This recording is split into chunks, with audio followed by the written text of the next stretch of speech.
এবারে ছোটবেলার একটি নস্টালজিক গান নিয়ে মঞ্চে আসছে আমাদের পরের প্রতিযোগী আরিফ। আরিফ চলে এসো। লাস্ট এপিসোডে আমি যে গানটি করেছি, গানটা আমি চেষ্টা করেছি নিজের মতো করে নতুন কিছু কাজ করে গানটা করার। মনের গহীন বাসনা। আজকে আমি যে গানটি গাচ্ছি, এই গানটি খুব কঠিন একটি গান আমি বলবো, কারণ গানটির মধ্যে তেমন কোনো কঠিন কাজ নেই, কিন্তু গানের সবচেয়ে বড় ব্যাপার যেটা, যে কথার যেই ফিলগুলো, সেই ফিলগুলো তুলে ধরাটা একটু টাফ। আসলে আমার প্রথম দিকে সঠিক এক্সপ্রেশনটা দিতে পারছিলাম না, হচ্ছিল না। তখন আমার টিচার আমাকে বলেছিলেন যে কিভাবে এটার এক্সপ্রেশনটা থ্রো করতে হবে। তো আমি রাতভর প্র্যাকটিস করেছি, আশা আছে খুব ভালো একটা পারফরমেন্স হবে।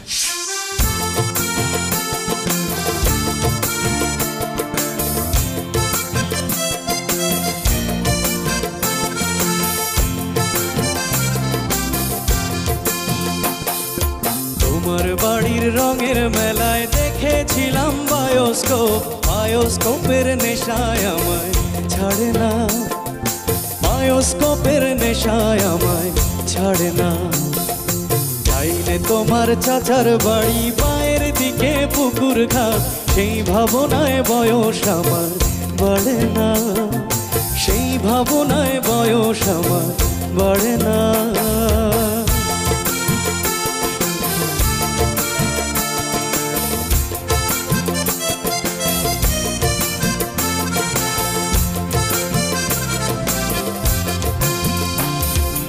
অন্তরে থাক পদ্ম গোলাপ, গদ্যে পদ্মে আঁকছি মুখ, ঘুরতেছিলাম রঙের মেলায় অপূর্ব সেই তোমার চোখ।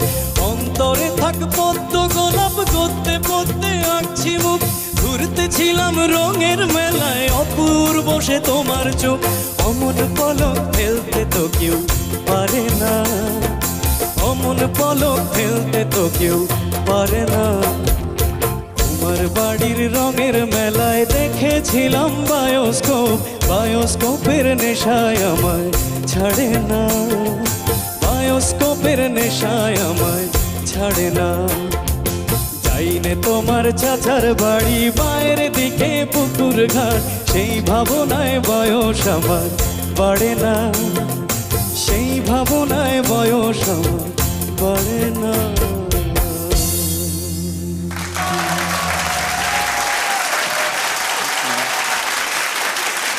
আরিফ, বয়স আর বাড়ছে না, তাই না? ছোট আরিফ, ও আর বড় হবে না। এভাবে থাকলেই ভালো হবে। যাই হোক, তোমার গান কেমন হলো সেটা জানবো খালামণির কাছ থেকে। আরিফ, তোমার গান শুনতে শুনতে আমি কিন্তু আমার ছোট্টবেলায় চলে গেছি। আমার ছোটবেলায় মাঝে মধ্যে ফিরে যেতে ভাল লাগে। বিশেষ করে কোন বায়োস্কোপটার কথা মনে হচ্ছে জানো?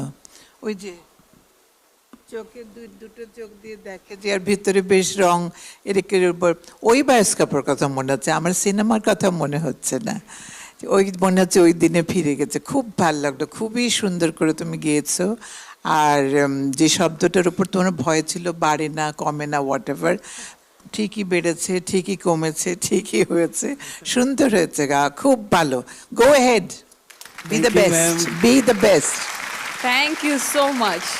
বাচ্চু ভাইয়ের কাছে জানতে চাইবো আরিফের পারফরমেন্স সম্পর্কে। আমি এমনি যেটা বলতে চাই সেটা হচ্ছে, আমার খুব এই গানটা একটা, যদিও বা দলছুটের সাথে আমার পারিবারিক সম্পর্ক নেই, বাট ব্যান্ডে ব্যান্ডে আমার বাপ্পা আমার খুব আদরের, কিন্তু এই গানটা আমাকে সঞ্জীব দাকে মনে করিয়ে দিয়েছে।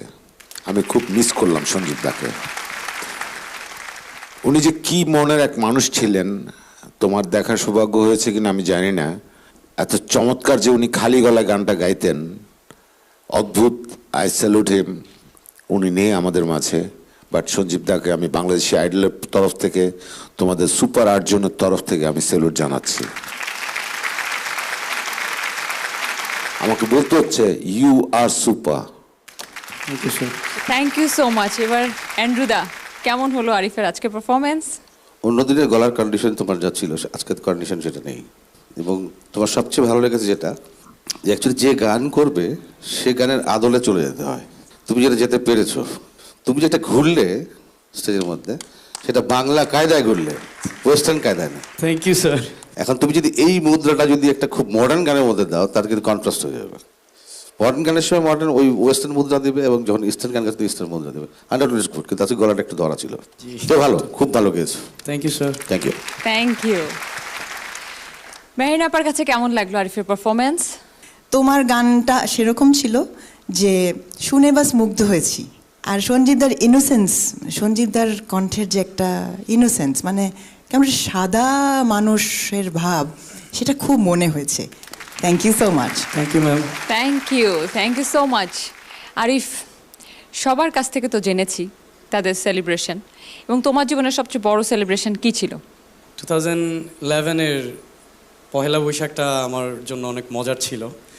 আমি তখন ওই দিন প্রথম আমি আমার গার্লফ্রেন্ডকে নিয়ে বের হয়েছিলাম। তো দেন ওখান থেকে আমার মা কিন্তু আছেন সামনে। হ্যাঁ, আমার বাবা মা জানেন। ও আচ্ছা আচ্ছা আচ্ছা। ইন দিস ওয়ার্ল্ড আমার বাবা এবং আমার মা আমার সবচেয়ে ভালো বন্ধু। That's very very important. তাদের জন্য আজকে আমি অনেক কিছুই যতটুকুই করতে পেরেছি তাদের জন্য করতে পেরেছি, এবং তাদের কাছে আমি কখনো কোনো কিছু লুকোই না। আচ্ছা, এবার গল্পটা শুনি আমরা। গল্পটা হচ্ছে মানে তখন আমার গার্লফ্রেন্ড বাসায় এসেছিল। আসার পর দুপুরবেলা আমার শো ছিল আমার ব্যান্ডের স্ট্যানফোর্ড ইউনিভার্সিটিতে। তো ওই দিন অডিয়েন্সের রিকোয়েস্টে বাচ্চু স্যারের সেই তুমি গানটিও করেছিলাম। তো পরে বেশ কয়েকটি গান করেছি, পয়লা বৈশাখের গান করেছি। তো করার পর স্টেজ থেকে নামার পর মানে আমার গার্লফ্রেন্ড আমার আশপাশ দিয়ে ঘিরতে পারছিল না অডিয়েন্সের কারণে, আর ওখানে ম্যাক্সিমাম অডিয়েন্স ছিল মেয়ে। তো মেজাজ খারাপ হয়ে গেছিল। ওই দিনটা আমার কাছে খুব মজার ছিল যে আমি দূর থেকে অটোগ্রাফও দেওয়া লাগছে, বেশ কিছু অটোগ্রাফ দিয়েছি। তো ওই সময় আমি জাস্ট অটোগ্রাফ লিখছি আর ওর দিকে তাকাচ্ছিলাম যে কিভাবে জ্বলছে জিনিসটা, দেখতে আমার খুব মজা লাগছিল।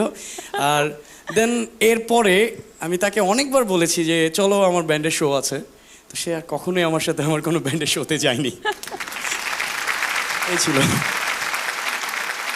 আর তোমার যদি প্রফেশন গান গাওয়া হয় তাহলে তো প্রতিদিন ফাংশন থাকবে, তখন কি হবে? স্যার দুঃখের বিষয় she is not with me. আচ্ছা, থ্যাংক ইউ। আমরা খুশি হলাম। আমি সমস্যা হয়ে যেত, বিরাট খুব সমস্যা। ভালো আছি।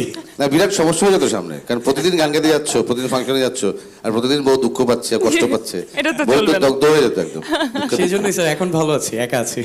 সেটাই, এই ভালো থাকাকে নিয়ে আরো এগিয়ে যেতে হবে, এবং আরিফকে ভোট করতে হলে মোবাইলে মেসেজ অপশনে গিয়ে টাইপ করতে হবে আইডল, স্পেস দিয়ে লিখুন আরিফ ARIF আর পাঠিয়ে দিন 3690 এই নম্বরে, অথবা সরাসরি 3690 নম্বরে ডায়াল করেও ভোট করতে পারবেন। All the very best and take it.